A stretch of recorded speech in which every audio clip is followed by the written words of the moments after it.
बांगलादेशमध्ये हिंदूंवर झालेल्या अत्याचाराच्या निषेधार्थ हा मोर्चा सकल हिंदू समाजाच्या वतीने काढण्यात आला होता।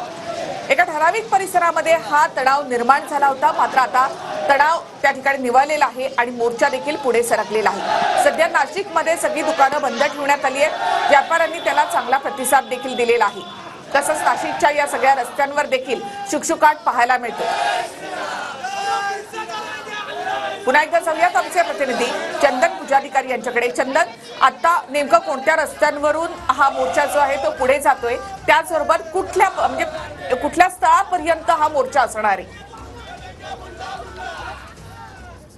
निखिला, खरं तर नाशिकच्या शालिमार परिसरातून मोर्चा आता पुढे सरकतो आहे आणि हा मोर्चा पुढे सरकत असताना आता पोलीस देखील या संपूर्ण मोर्चाला प्रचंड बंदोबस्त देऊन या ठिकाणी उपस्थित आहेत। आपण बघू शकतो की राखीव पोलीस जे आहेत ते देखील या मोर्चामध्ये पोलिसांच्या संपूर्ण तुकडीसह या मोर्चामध्ये सहभागी आहेत आणि त्याच्यामुळे एकूणच या मोर्चाच्या मार्गक्रमणामध्ये कुठल्याही पद्धतीने आता तणाव निर्माण होऊ नये, कुठेही तणावपूर्ण परिस्थिती निर्माण होऊ नये याचा पुरेपूर प्रयत्न पोलीस प्रशासनाकडून सुरू केला गेला आहे। सकल हिंदू समाजाच्या वतीनं खरं तर नाशिक बंदची हाक आज दिल्यानंतर हा मोर्चा जो आहे तो आयोजित करण्यात आला होता आणि त्यासोबतच संपूर्ण नाशिक शहरामध्ये कालपासूनच समाज माध्यमांवर हे मेसेज फिरत होते की उद्या अशा पद्धतीनं नाशिक बंद असणार आहे।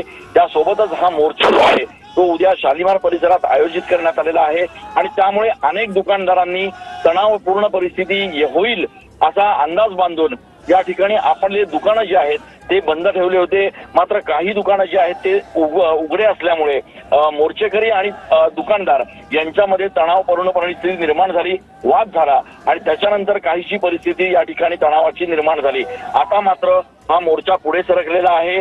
सकल हिंदू समाजाचे सगळे कार्यकर्ते पदाधिकारी जे आहेत ते या ठिकाणी जिल्हाधिकारी कार्यालय परिसरात आता पोहोचल्याचं आपण या ठिकाणी दृश्यांमध्ये बघतो आहे आणि त्यासोबतच जय श्रीरामच्या घोषणा ज्या आहेत त्या या ठिकाणी दिल्या जात आहेत। सगळ्यात महत्त्वाचं म्हणजे बांगलादेशमध्ये ज्या पद्धतीनं हिंदूंवर अत्याचार पोलीस मोर्चेकरांशी संवाद साधतायत। आपण इथे पाहतोय मोर्चा या ठिकाणी थांबवण्यात आलेला आहे आणि त्यांचे जे काही प्रमुख आहेत त्यांच्यासोबत आता पोलिसांची या ठिकाणी संवाद सुरू असल्याचा देखील दिसतंय। तर आपण तिथपर्यंत पोहोचू शकतो चंदन, आपण काही संवाद या ठिकाणी ऐकू शकतो? तर जिल्हाधिकारी कार्यालयापर्यंत आता हा मोर्चा जो आहे तो पोहोचलेला आहे आणि इथे या मोर्चेकरांशी संवाद साधला जातोय। जी चंदन,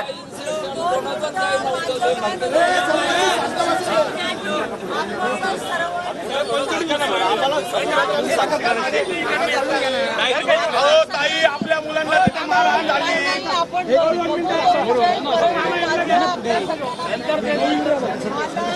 2 मिनिटं कोणी हातामध्ये कायदा घेऊन पोलीस आहेत, पोलीस पूर्णतः कंट्रोल करतील। ज्यांनी कायदा हातात घेतला असेल त्याच्यावरती पोलीस कारवाई देखील करेल, परंतु माझ्या सगळ्या भावांना विनंती आहे की आपण शांततेत शांत